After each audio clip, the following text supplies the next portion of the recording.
Olá, leitores, meu nome é Arthur e no vídeo de hoje eu vim comentar com vocês sobre o livro Ciranda de Pedra de Lígia Fagundes. Então, sem mais delongas, e bora lá para o vídeo de hoje.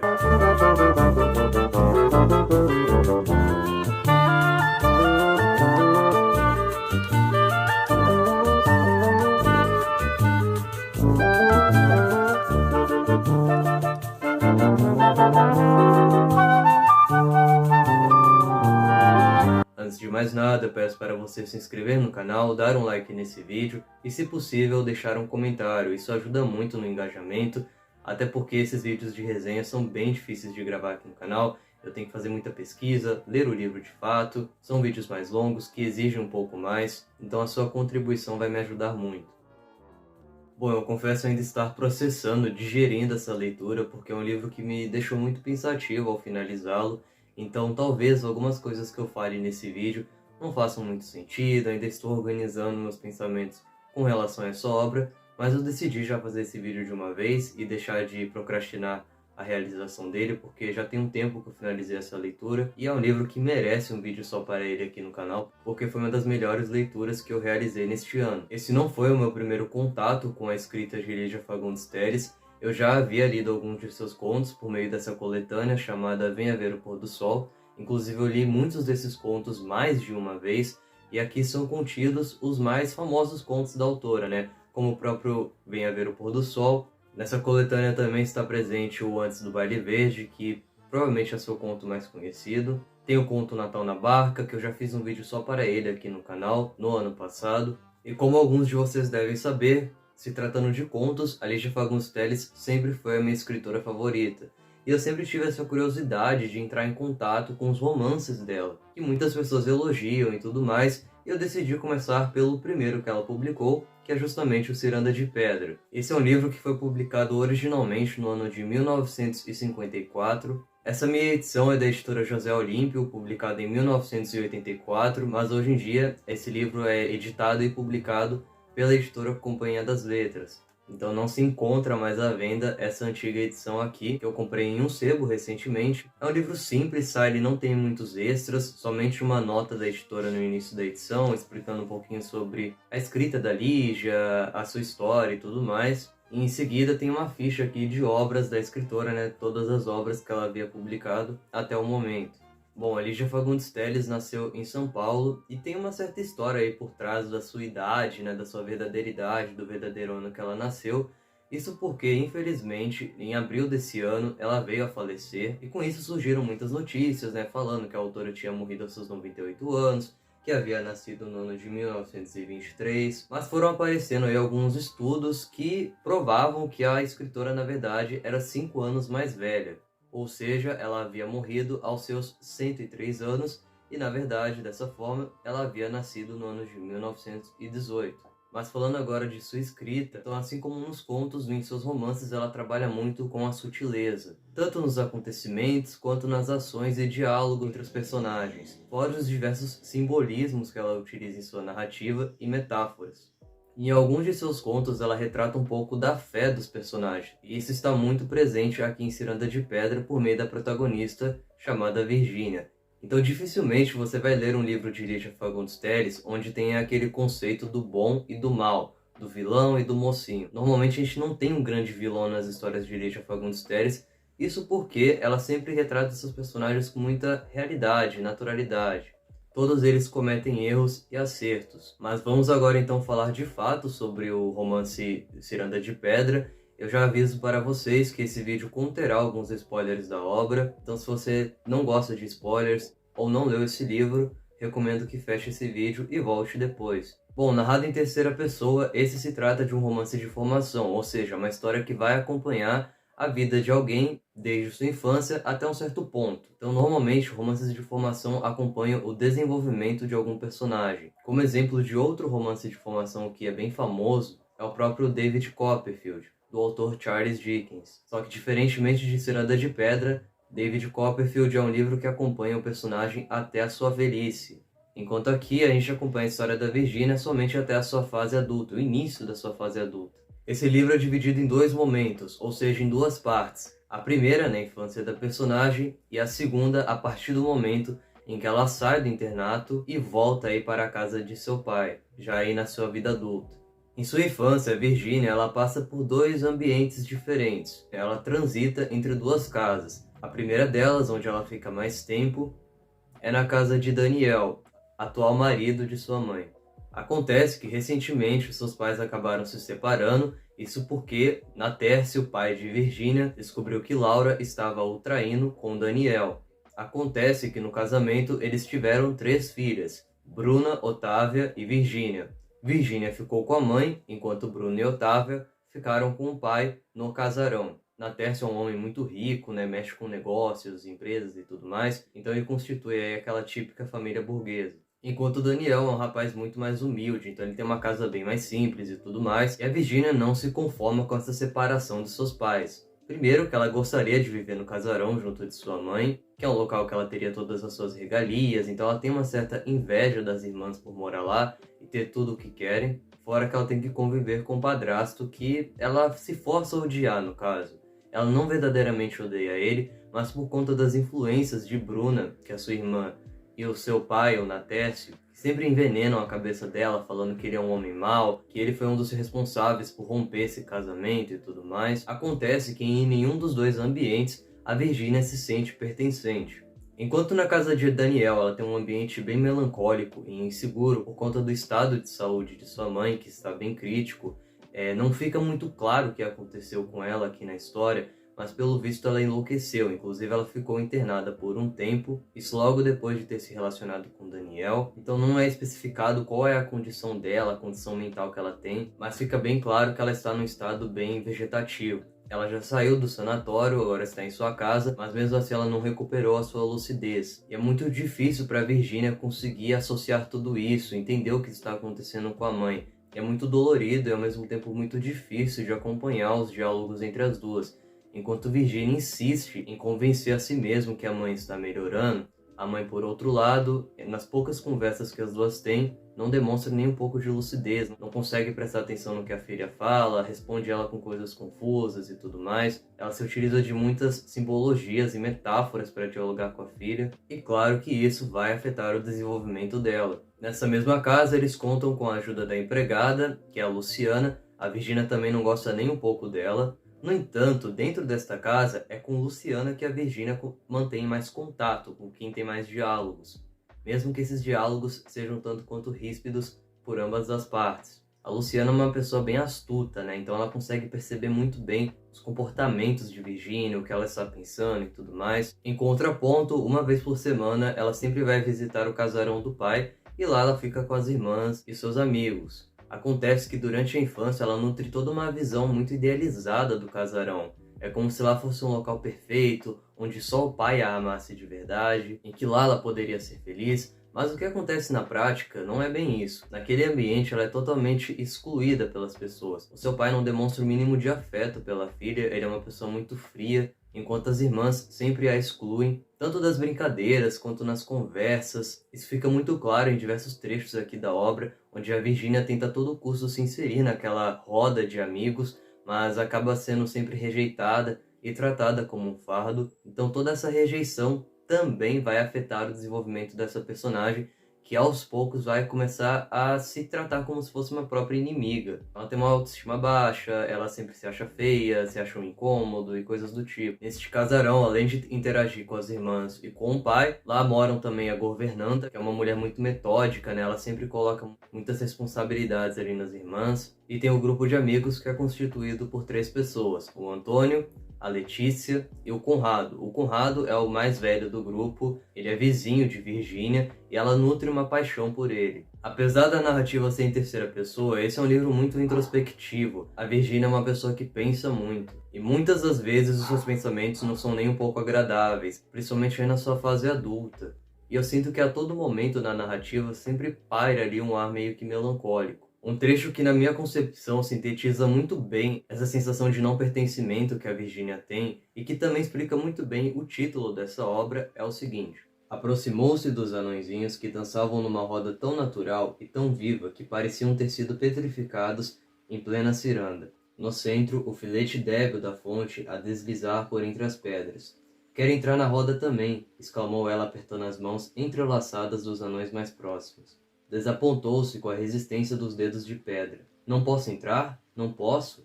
Repetiu mergulhando na fonte, as mãos em concho. Atirou a água na cara risonha do anão de carapuça vermelha e sorriu sem vontade, e assim ficou vendo a água escorrer por entre os seus dedos. Os anões são uma simbologia para aquela ciranda de amigos que ela não consegue entrar, a ciranda composta pelas irmãs, o Conrado, o Afonso e Letícia. Virgínia não consegue se encaixar. Em um certo momento dessa narrativa, a gente vai ter um ponto de virada, onde alguns acontecimentos vão abalar bastante a Virgínia e a sua concepção que ela tinha com relação a algumas pessoas. Então vai chegar um momento em que a sua mãe vai vir a falecer, isso vai a prejudicar muito, ela vai ter que lidar com o luto, então é uma obra que vai abordar muito desse tema, né, o luto. Durante esse período, ela começa a se aproximar do Daniel, inclusive existe um trecho, um diálogo entre os dois, que é muito bonito, mas ao mesmo tempo muito triste, que fala muito da questão da morte e do luto. E a partir desse momento, o Daniel começa a se demonstrar uma pessoa extremamente cansada, e pouco tempo depois ele vai se suicidar. E após isso ela vai passar a morar com seu pai na Tércio, um desejo que ela tinha.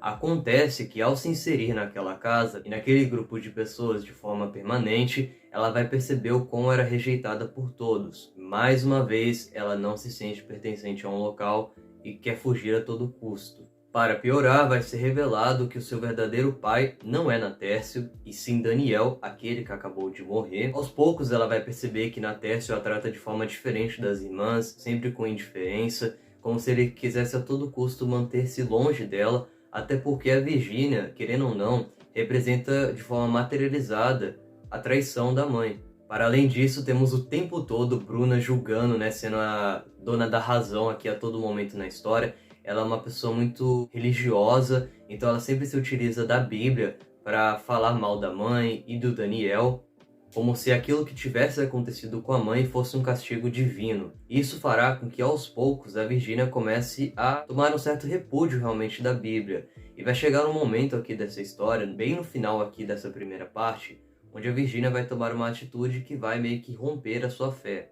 Ela vai pegar uma Bíblia e atirar da janela, e a partir daquele momento fica claro, de forma materializada, por meio de uma ação, que a Virgínia perdeu a sua fé. Por não estar aguentando conviver naquela família, em meio a todos aqueles segredos que a rondam, a Virgínia pede para que o pai coloque ela no internato do colégio de freiras. E assim vai ser, ela vai passar a morar naquele colégio de freiras, e com isso finaliza-se a primeira parte do livro. Então, ao entrar no colégio de freiras, é como se ela estivesse indo para uma terceira casa. Mas lá, ela também não vai se sentir pertencente mais uma vez. Até porque ela nem tem mais fé, ela não acredita em Deus e está num colégio de freiras. Mas de qualquer forma, ela vai estudar muito lá dentro. E logo no início da segunda parte do livro, que na minha edição se inicia na página 75, sendo que ele possui 150 páginas no total, então exatamente na metade do livro se inicia a segunda parte, a gente passa a acompanhar a vida adulta de Virgínia. E o tom da narrativa também muda um pouco, que na minha concepção se torna até um pouco mais melancólico, porque a Virgínia passa a ter maior consciência, ciência daquilo que aconteceu e acontece na sua vida. Inclusive ela percebe de forma mais clara toda a exclusão que ela sempre teve. Então a segunda parte se inicia com a Virgínia se despedindo ali das freiras, né, das suas colegas de quarto e tudo mais, e retornando para o casarão do pai. Então ela vai morar novamente com Natércio. E ao retornar, ela espera que tudo seja diferente, que aquela família esteja mudada, que as pessoas estejam mais estabelecidas e que talvez ela até consiga entrar naquela roda. Mas as coisas acabam acontecendo de forma diferente do que ela esperava. A casa em si, a estrutura da casa, começa a se encontrar em ruínas. E isso se reflete nas relações familiares. Bruna se casou com Afonso, mas eles mantêm um casamento bem estranho, por assim dizer. E não parece ser uma relação ali tão saudável e que envolve em alguns momentos até mesmo adultério, algo que a Bruna sempre abominou, mas que hoje, pelo visto, até mesmo comete. A gente vê muito da hipocrisia da personagem. Enquanto isso, Otávia, a cada dia que passa, se assemelha ainda mais à mãe, principalmente na aparência. Inclusive a aparência é algo muito colocado aqui dentro dessa história. A Virgínia ela não se parece com ninguém daquela família, o que causa ainda mais essa estranheza, né? Essa estranheza se torna até mesmo física, é como se ela fosse uma estrangeira, uma estranha dentro daquele local. E claro, ela vai reencontrar Conrado, e ela vai perceber que ela ainda nutre um certo sentimento por ele. Nesse meio tempo, ela vai se aproximar bastante de Letícia, que elas vão começar a construir uma certa relação de amizade. Gosto bastante dos diálogos que as duas têm ao longo da história. Então a Virgínia retorna com o objetivo de unir aquela família, né, de ser pertencente ali àquela roda. Mas o que ela faz mais uma vez é começar a despedaçar, a desconstruir aquela roda. E no momento em que ela se dá conta disso, né, que ela mesmo tentando não vai conseguir se inserir naquele grupo, ela decide fugir novamente.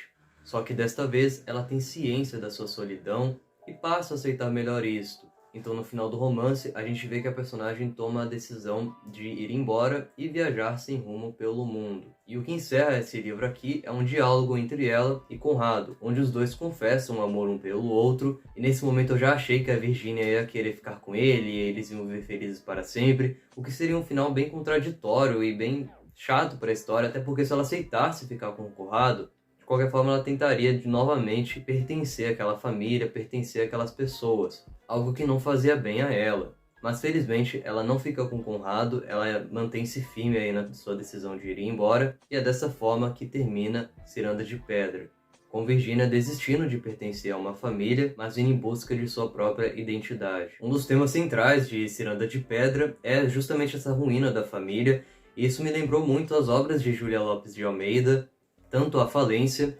quanto A Viúva Simões, que vão retratar muito essas relações familiares. Inclusive eu enxergo algumas semelhanças nas escritas de Lígia Fagundes Telles com a de Júlia Lopes de Almeida, então se você gosta dos livros de Lígia ou vice-versa, creio que você vai gostar dos romances dela também. Eu queria comentar rapidamente também sobre um artigo que eu li na internet relacionado ao livro Ciranda de Pedra, que se chama O Fracasso Familiar no Romance Ciranda de Pedra, que tem a proposta de analisar de forma crítica a representação familiar presente no livro. O artigo é bem longo, dividido em 3 partes diferentes, em que cada uma delas eles vão destrinchar algum tema. Além disso, eles também vão trazer um pouco do contexto social da época, da condição da mulher, vai falar dessa rejeição familiar e como isso impacta a Virgínia. Mas a parte do texto que mais me chamou a atenção é o capítulo 2, chamado de Para a Família que Não Salvei, onde eles vão trazer uma análise com base na psicanálise.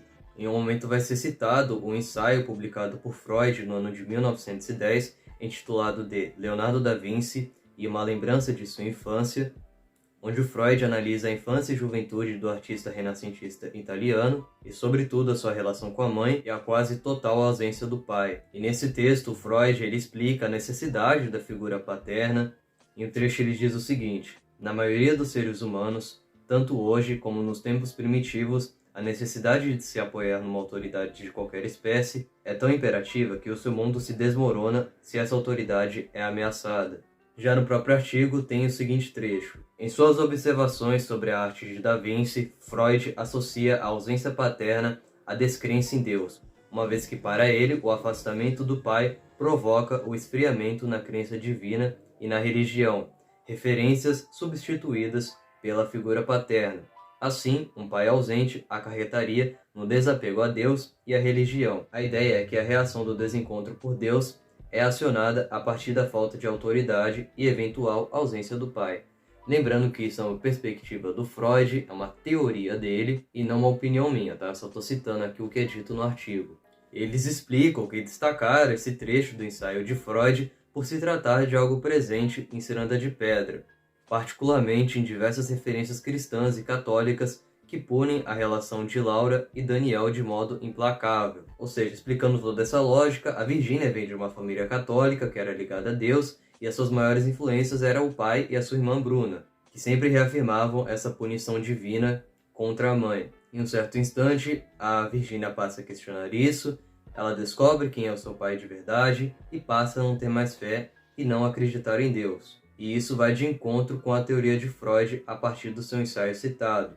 E o ponto de virada que demonstra isso é o momento em que ela atira a Bíblia da janela. Ou seja, a personagem de fato não encontra amparo em absolutamente nada. Outro trecho desse artigo que eu gostaria de destacar para vocês é o seguinte: o protagonista, cuja trajetória é marcada pela busca de afeto e por relações estáveis que nunca se efetivam, tendo de enfrentar a indiferença e o descaso de uma família que decai, sem referências a se apegar, a trajetória de Virgínia é marcada pela rejeição, somada a um crescente desencanto e vazio existencial, sensações que reverberam em sua experiência por se culpar pelo esfalecimento familiar. Ou seja, é um trecho que traz à tona também esse vazio existencial de Virginia. Ela não consegue encontrar um propósito para a sua vida, e por isso ela sempre está em busca de vínculos que tragam-lhe afeto, mas ela nunca encontra. É interessante observar também que na segunda parte do livro, onde ela reencontra o Natércio, ela se depara com um homem muito mais fragilizado, principalmente na questão de saúde física. E de certa maneira, a Virginia em alguns momentos se sente um tanto culpada pelo estado de Natércio. E em um trecho desse artigo vai ser explicado melhor o porquê desse sentimento de culpa. Virginia se culpa por acreditar desde criança, quando decidiu ir para um internato, que Natércio não suportou a traição de Laura e por isso se tornou um homem misântropo e fechado em si, cuja presença da filha só o piora, por não permitir que ele a esqueça. E ao reencontrar um homem triste, curvado e envelhecido, Virginia age como se fosse a única responsável pela derrocada familiar e se amargura profundamente. O capítulo 3 do artigo vai falar mais sobre essa parte da casa e o espaço, que representa a família. Bem, eu vou deixar o link do artigo para vocês lerem-o na íntegra na descrição do vídeo, vale a pena. E é isso, pessoal. Ciranda de Pedra é um livro que vai te fazer refletir muito, que traz uma personagem bem complexa e muito interessante. A narrativa da Lígia Fagundes Telles é muito fluida e contagiante também, é uma escrita muito bonita. Como eu disse, ela se utiliza muito de simbologias, o que torna o texto ainda mais bonito e poético ao mesmo tempo. Fora que ele aborda alguns assuntos bem polêmicos para a época, como o adultério. Em alguns momentos ela vai abordar de forma sutil a homossexualidade e até mesmo o racismo. E é isso, pessoal. Eu espero que o vídeo não tenha ficado muito confuso para vocês. Espero também não ter esquecido de falar nada, é porque eu tinha muita coisa realmente a dizer sobre esse livro aqui. E com certeza eu deixei passar muita coisa, porque é uma história que dá muito pano para manga. Eu quero saber de vocês, se vocês já leram Ciranda de Pedra, ficaram curiosos, qual é a sua concepção com relação a essa história. Peço também para vocês deixarem o seu like, se inscreverem no canal, comentarem. Eu vou ficando por aqui, até uma próxima e tchau!